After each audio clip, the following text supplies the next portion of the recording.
It's California Edition. I'm Brad Pomerance coming to you from Sacramento. We are joined by Brian Dahle. He's a member of the California State Assembly.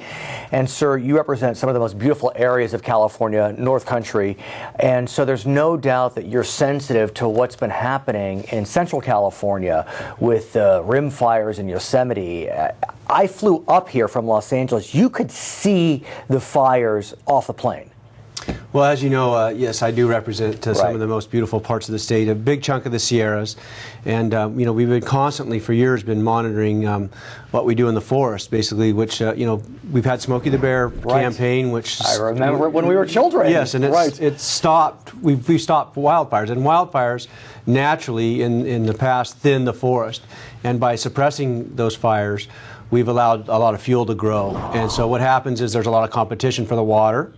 And then the trees get stressed and lightning strikes, and we have catastrophic events like we're experiencing with the rim fire. Great description. I appreciate that. I wouldn't have realized that. And so as we look at this issue more organically, we know that it's causing a tremendous amount of stress on the state budget's allocation for CAL FIRE. What do we do on the other side? Because, you know, our budget's in decent shape, but still, I mean, it's getting hotter in California, and we could see more of these in the future. We have, you know, obviously there's climate change, and we talk about that a lot, but what we really need to do is be proactive, and we need to, instead of using those funds to fight fire, we need to take some of those funds and we need to go out and mechanically thin the forest. So take that fuel away so that when lightning strikes and we get a fire, it burns low into the floor, and we put in a system where we're able to go in and fight those fires and not just have them burning out of control. What I mean is by a mosaic, do thinning so that we are able to have safe places for the firefighters to come in where we have an open canopy, less fuel, and then we can put the people and equipment in there safely and save the state money. And there's the product that comes out of there is chips. We can grind up the fuel. When we thin it, we can grind it up, we can burn it in a controlled atmosphere. We don't have less emissions. Biomass plants, they call them. Make electricity, actually it's green energy. What about controlled fires? Meaning the fire departments actually start fires they control. After you thin the forest, you can do that, but we definitely do not want to try to start fires out there right now because we have, you know, very low moisture in the wood, and that's what's causing it to be so catastrophic. The other equation to it is water.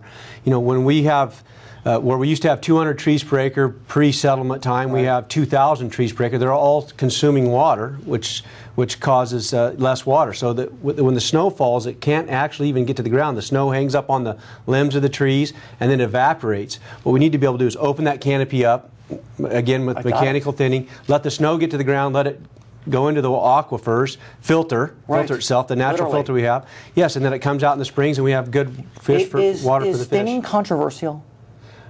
There is. I don't know the answer. That's why I asked. Yeah, well, I say no. I think we just need to educate the public enough to let them understand what we've done to the environment by stopping fire. But we can't let fire get introduced again until we put it back in a state where the forest can sustain fire, which means clear out some of the fuel because it burns so hot and intense that it actually sterilizes the ground. This fire is what? When you say sterilize, what does that mean? It gets so hot that it cooks the ground.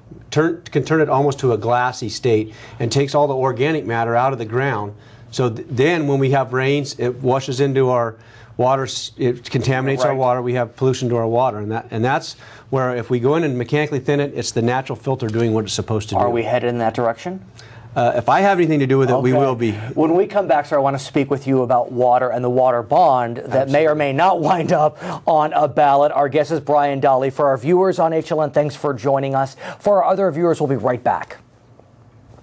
Assemblymember Dahle, I want to speak with you about the water bond. It's been floating around, if I can use that metaphor, for the last, 2 election cycles. It was supposed to be on the November 2010 ballot, then the November 2012 ballot. Will it be on the November 2014 ballot? That's a good question. It is a good question. Obviously, you know, it was crafted before I became a legislator. And what we need to focus on, water in the state is a precious commodity, right. And we need it for the environment, we need it for the farms, and we need it for our economy, quite right. frankly. So whether it'll be on the 214 right. ballot or not is probably not going to be up to me, but I will definitely be interested in how it plays out. I represent a big part of the Sierras where yes. the water comes from, right. And we have infrastructure in to catch that water. We have lakes and dams and those type of right. things. But above those dams is where the watersheds actually start, and that's what we were talking about previously, is about the forest. Right. And so county of origin water rights are something that I'm definitely going to be watching. Right. And then when we start transferring water to other parts of we got to take care of the delta. So right. Which is a separate issue from the water bond. Governor Brown has proposed an item that would address the delta aside and apart. Correct? Correct. But remember that the quality of water that gets transferred is part of the equation too. I mean, right. Look, if you're going to use it for municipalities, you need good, clean water. It's easier to purify and put into the water systems.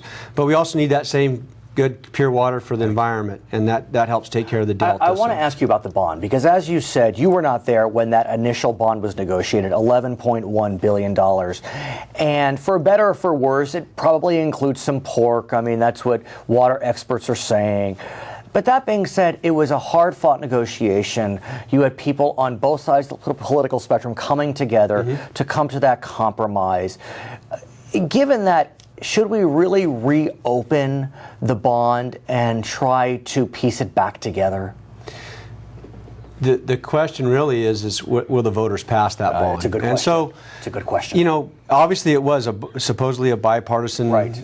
put together bond, but from what I understand is that the price tag's too high on the water bond, and so they're trying to figure out a way to make it palatable for the voters to actually pass something. So do you believe that negotiations can open in earnest in such a way that the legislature can come together, decrease the size of the bond? And I have to think you'd be a part of that discussion. I mean, absolutely. Yeah. I will be, like I said, this is my first go around, and yes, I will definitely want to be part of those discussions, and hopefully we can do the right thing, which is, if global warming's coming at us, we're going to have floods. Well, it's what the experts are saying. Right, and we have floods. We're going to have right. droughts. So during the flood times, we ought to hang on to some right. of that water, so we have it during the drought times, and we should do some, good environmental work along with making sure that we take care of the business community and the farms and those types of people. So I want to talk about the Delta. As we mentioned, the governor has proposed the Bay Delta Conservation Plan, and it's surprising that Governor Brown is willing to tackle the Delta, because as you know, in his first go around as governor, he got really hammered on attempts to address the Delta. It's kind of the echoes of the peripheral canal days. Right. But that being said, the Delta does need some attention. Is it getting the attention it deserves? I think the governor has highlighted, some help for the Delta. And look, at the end of the day, all of California has to come together to solve the water issues that we have here. That means that the 13 million people that don't receive water out of the Sierras right. and out of the Delta, they're going to help pay the bill, so they have to be part of the equation too. So, it's a fine line when we start talking about water and who's going to pay, who's going to be the right. beneficiaries. But everybody has to be at the table, and everybody has to sit down and go, okay, what's the best for California? And what's interesting about water politics is it tends not to be partisan, it tends to be geographic. Absolutely. And so Democrats and Republicans from the North stick together, from the South they stick together, and they try to figure out a solution that benefits their regions. But like you said, we are one big California. What about preparing for a calamity? I mean, I hate to be hyperbolic, but at a certain level, we saw what happened in New Orleans, and they say the big one could come. Are we preparing for that possibility, either through the water bond, through the Bay Delta Conservation Plan? Obviously, Mother Nature can right. do wild things, and I don't think we'll be totally prepared for that. But we do need to take some steps in trying to mitigate some right. of the things that can happen. But I don't think you can be ready for that. I mean, it's the perfect storm. We've seen floods in California that are just amazing. But okay. I sit on Water Parks and Wildlife, and I'll tell you, everybody in there will go, I got a deal breaker in this. So His name is Brian Dahle, member of the California State Assembly. I'm Brad Pomerance. Thanks for watching California Edition.